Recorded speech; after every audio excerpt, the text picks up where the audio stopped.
Je dis souvent à tort et à travers que Double Zeta Gundam est le pire manga de cette licence que j'ai vu, alors que je n'ai vu que la moitié des épisodes. Ce qui, j'avoue, est complètement débile de faire ça. Mais j'ai mes raisons de porter ce jugement, notamment parce que les personnages sont complètement débiles, même si le héros a un bon fond, mais je trouve ça complètement débile de démonter le Zeta Gundam au lieu de le piloter, en imposant ses conditions. Et d'autres gros problèmes majeurs que je pourrais énumérer en faisant ma critique. En attendant, parlons de 5 problèmes de Mobile Suit Gundam G-Fighter, même si je peux en faire plus.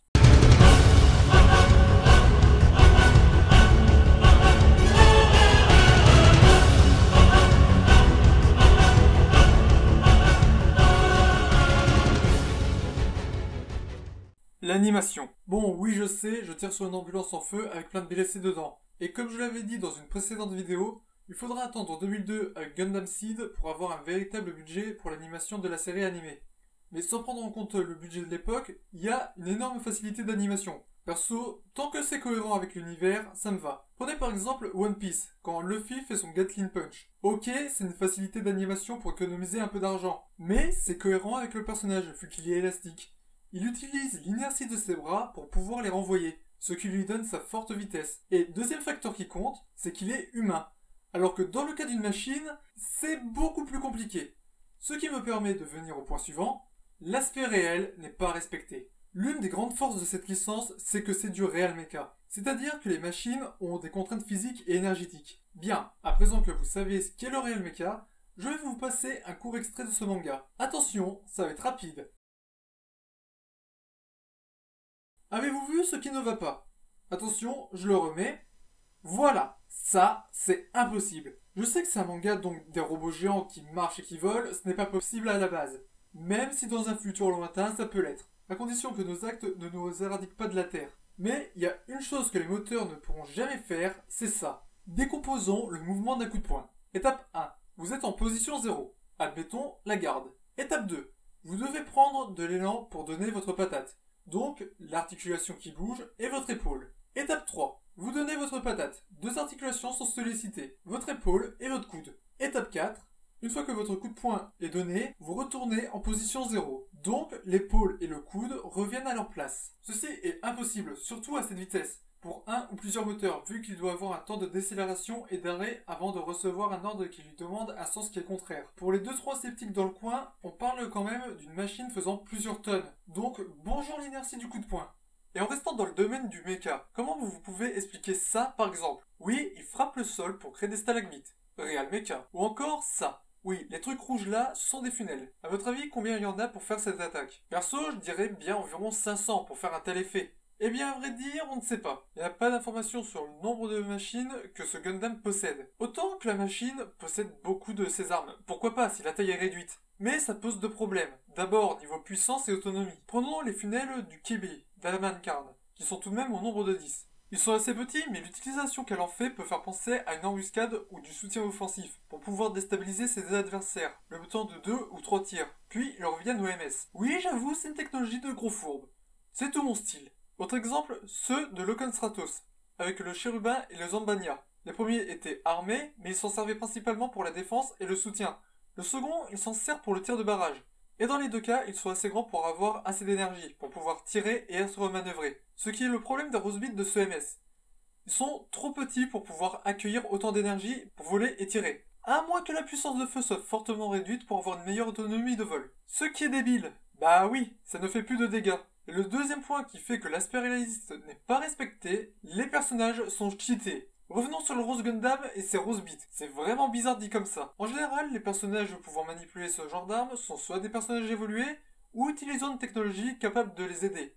C'est le cas de Loken Stratos avec Arrow, ou encore les casques qui permettent aux pilotes d'être évolués artificiellement, comme dans Gundam Age. Mais dans ce cas-là, d'abord, rien n'indique que ce personnage soit évolué, et même si c'était le cas, en contrôler autant c'est impossible. Soit le cerveau n'arriverait pas à suivre, ou la plupart des funnels ne fonctionneraient tout simplement pas. Autre point qui montre que nos héros sont craqués, à se demander pourquoi on utilise des machines géantes alors que deux humains qui se battent, ça pourrait être impressionnant. Non, parce que ça, c'est humainement impossible. Prendre un tir et le remettre dans le canon pour le faire exploser, non, c'est de la grosse connerie. Le seul cas que j'ai vu où un humain était plus fort que la moyenne, c'est dans Seed. D'abord, c'est expliqué grâce au transhumanisme. Ce personnage est plus fort que Kagali, qui est un premier facteur, en plus que ce soit un militaire. Mais c'est pas pour autant qu'il lui balance ce rocher à la trogne. Selon moi, tous ces défauts peuvent être expliqués par une chose, Dragon Ball. Ils ont voulu faire comme la concurrence et ça a donné cette espèce d'hybride. Et je ne vous parle pas de tous les moments en mode ta gueule c'est magique, franchement regardez-le et notez ces moments où on se dit non, ça va trop loin. Malgré tout, il y avait de bonnes idées, comme la tenue de combat pour pouvoir contrôler le Gundam avec le corps. Ce qui aurait pu forcer notre héros, un peu brutal, à contrôler ses coups sous peine d'endommager sa machine, même si ça doit être très casse-gueule dedans. Tu te fais projeter, tu perds l'équilibre et tu te bouffes les parois. Le Devil Gundam. Quand je pense aux antagonistes de cette licence, je pense à deux types de personnages. Les grosses enflures, comme Ribbon et Circo, et ceux dont on ne peut pas détester malgré qu'ils soient contre l'héros, comme Char ou Zehart. Et le premier problème, c'est ça. C'est une machine. Donc, niveau personnalité, ce n'est pas gagné. Là, vous pensez que je tire encore sur l'ambulance? Non, ce mecha a un vrai problème.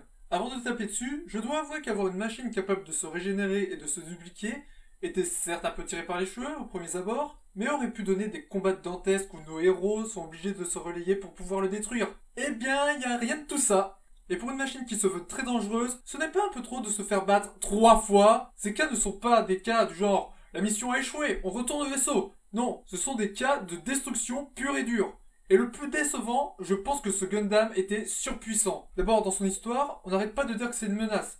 Et dans ce jeu, c'était l'une des machines les plus difficiles à vaincre. Même encore aujourd'hui, j'ai dû gagner au timer dans une campagne. Je me répète, il s'est fait vaincre 3 fois. Et le dernier combat, je n'ose même pas en parler. En plus d'être faible, elle est incohérente. Elle crée une armée à partir des cellules Digi. Ce qui veut dire que depuis son crash sur Terre, elle a pu se réparer et créer la Dark Army, à partir des différentes épaves des anciens Gundam Fight et du recyclage des métaux contenus dans les bâtiments. Eh bien non! Il se sert de son armée pour pouvoir se réparer. Ça veut dire que le Devil arrive sur Terre pour se constituer une armée pour la dévorer. La logique? Et en parlant de dévorer sa progéniture, on pourrait penser que dans sa tête, il y a une sorte de fonderie pour pouvoir faire fondre le métal et grâce à ses cellules Digi, les fixer sur le corps. Ou encore plus simple, en plein combat, se fixer des pièces qu'il a récupérées soit pour se réparer à la va-vite, ou bien créer des MS zombies, notamment grâce aux cellules Digi qui font les jonctions, et pilotés par des humains contaminés, ce qui aurait donné un monstre à combattre qui devient quasiment imbattable avec le temps, capable de se régénérer au combat grâce aux MS vaincus. Eh bien non!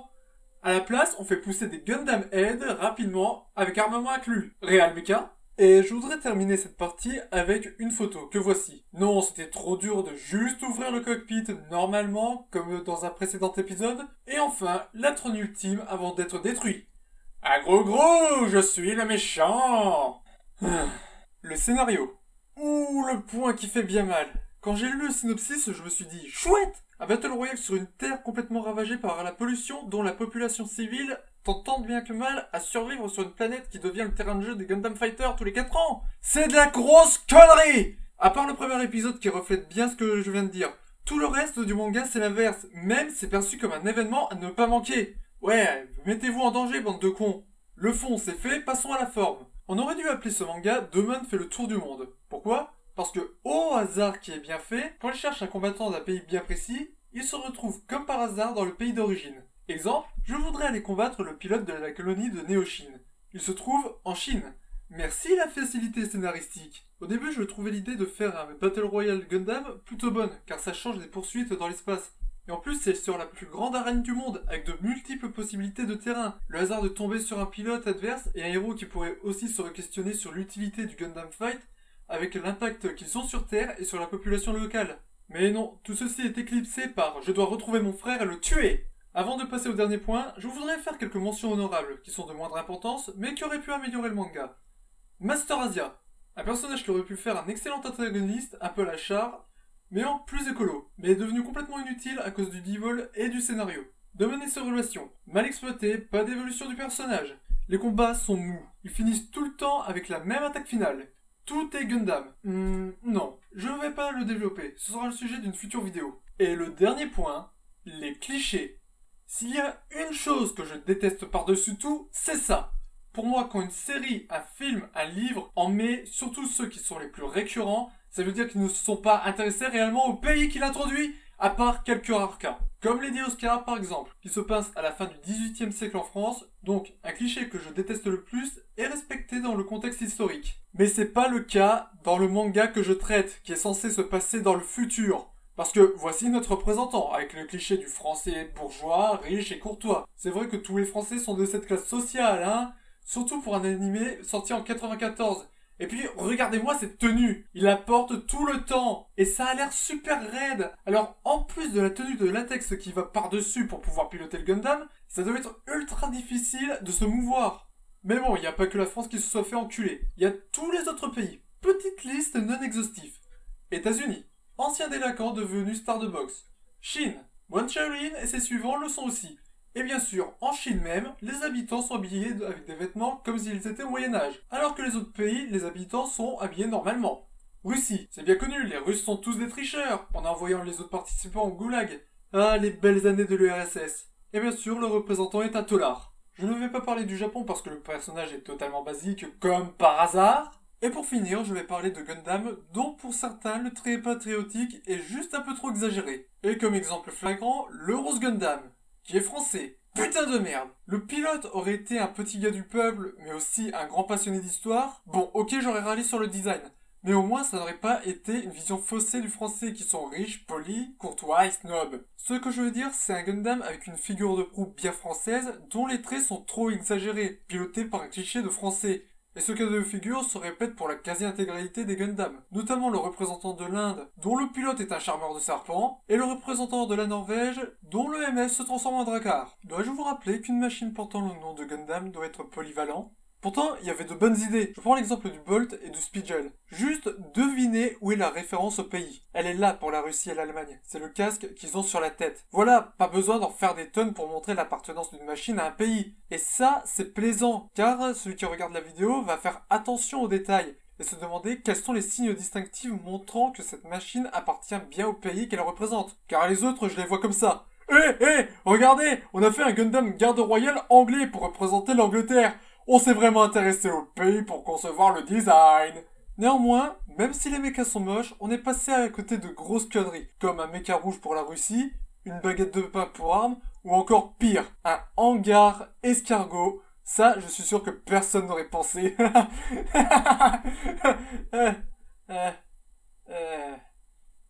Pourquoi l'atmosphère est de plus en plus pesante d'un coup ?